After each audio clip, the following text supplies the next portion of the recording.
they can't be bullshitted. You know, they can't say, oh, gee, there was a mistake.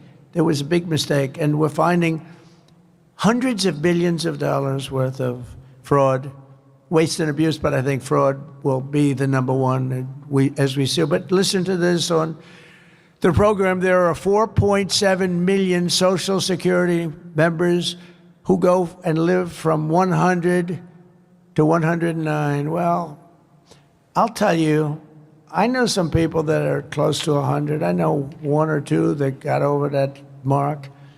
But you don't have millions. 3.6 million people from age 110 to age 119.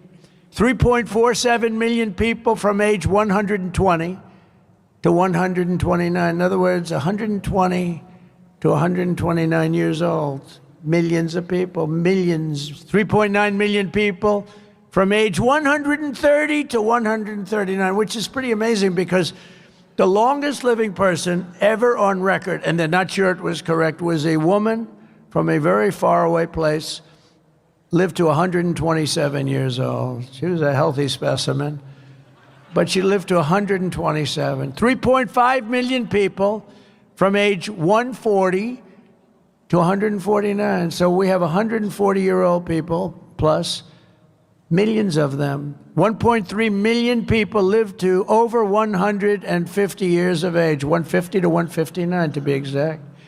Over 130,000 people over the age of 160 years old, including 1,039 people between the ages of 220 to 229.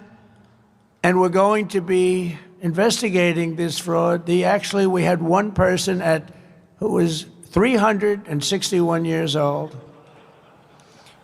And what we're doing now is we're finding how many of these people were paid. So we have millions of people, could be well over 100 million people in our Social Security rolls. So the good news is when we take them off, whether they were paid or not, it looks like our Social Security could be really solid. It could be a lot better than we thought, if you think of it.